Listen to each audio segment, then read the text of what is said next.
reconnaissance des acquis et des compétences est considérée comme une priorité à peu près dans toutes les planifications stratégiques qui touchent à la fois le développement de la main-d'œuvre, l'intégration des personnes immigrantes, l'actualisation des programmes en formation continue, l'intégration des adultes à la vie, par exemple, des universités ou tout ça, les ordres professionnels, l'intégration ou l'acceptation de nouveaux membres des ordres professionnels qui sont issus de l'immigration demandent nécessairement un processus de reconnaissance de l'expérience et tout ça.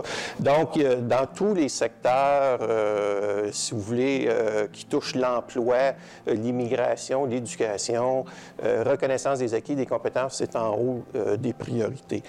Par contre, ce qu'on remarque, c'est que éducation, emploi et immigration, par exemple, travaillent beaucoup encore dans des silos. Il y a eu des activités intéressantes qui ont eu lieu les dernières années pour essayer de développer une espèce de vision plus globale. Mais on est encore à attendre, par exemple, la deuxième phase de la politique d'éducation des adultes de formation continue. On attend un leadership dans le dossier. Les ministres de l'Emploi et les ministres de l'Éducation ont annoncé récemment la mise en place d'un guichet unique pour accueillir les demandeurs en reconnaissance des acquis. On ne sait pas trop ce que ça veut dire encore. On parle de mettre en place des centres d'excellence au Québec et tout ça pour donner une nouvelle impulsion au dossier. Le dossier qui, par ailleurs, se développe quand même assez bien dans les dernières années. Il y a de plus en plus d'institutions qui donnent des services, des organismes communautaires s'impliquent au niveau des compétences essentielles. On sent qu'il y a une ébullition. Ce qu'on n'a pas, dans le fond, c'est une possibilité de développer pour les gens qui pratiquent la reconnaissance des acquis des compétences, de leur donner accès à de la formation, leur donner accès à de l'information, leur donner accès à un réseautage, leur donner accès à du développement professionnel, à leur donner accès à des standards, des normes de qualité qui peuvent se développer dans différents pays. Là-dessus, on ne travaille pas, ou on travaille en silo là-dedans. Donc, les communications ne sont pas encore tout à fait établies. C'est pour ça qu'on aimerait bien, puis moi j'en suis, là, proposer la mise en place d'un réseau formel d'intervenants qui travaillent en reconnaissance des acquis et des compétences de façon à favoriser là, le partage d'informations, favoriser le partage d'expertise et tout ça.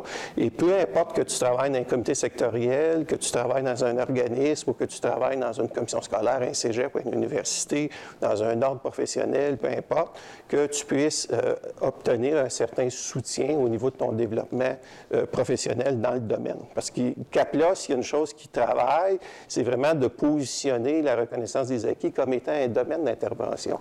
Puis au Québec, on est encore un peu frileux là-dessus. C'est pas enseigné tellement à l'université.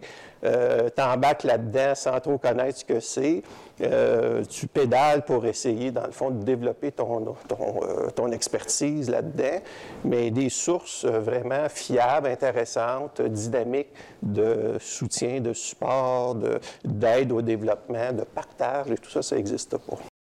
Par exemple, il y a deux certifications qui existent où on enseigne carrément, où on développe, on forme des gens qui font de la reconnaissance des acquis et des compétences dans les organisations. Donc, il y a deux collèges canadiens, ils ont développé des programmes, les gens peuvent suivre des séminaires, ils s'inscrivent à des formations d'été, des universités d'été ou des choses comme ça, où ça devient un sujet, dans le fond, de développement, d'apprentissage. Et donc, il y a des rudiments là-dedans qu'il faut que tu possèdes, il faut que tu apprennes et tout ça. Au Québec, actuellement, ce qu'on aimerait, c'est de structurer ça davantage, puis aller chercher un soutien, dans le fond, parce que moi, en tout cas, pour ma part, je suis persuadé, puis je ne suis pas seul dans ce cas-là, qu'il faut s'occuper des personnes qui sont des praticiens dans le domaine et puis qui doivent, au jour le jour, faire de la reconnaissance des acquis, des compétences, peu importe dans quel secteur de la vie économique que tu es, là, que tu sois dans le secteur de l'éducation, de l'emploi ou de l'immigration. Et c'est en mettant ça en commun, dans le fond, qu'on va pouvoir comme passer à un stade un petit peu plus professionnel.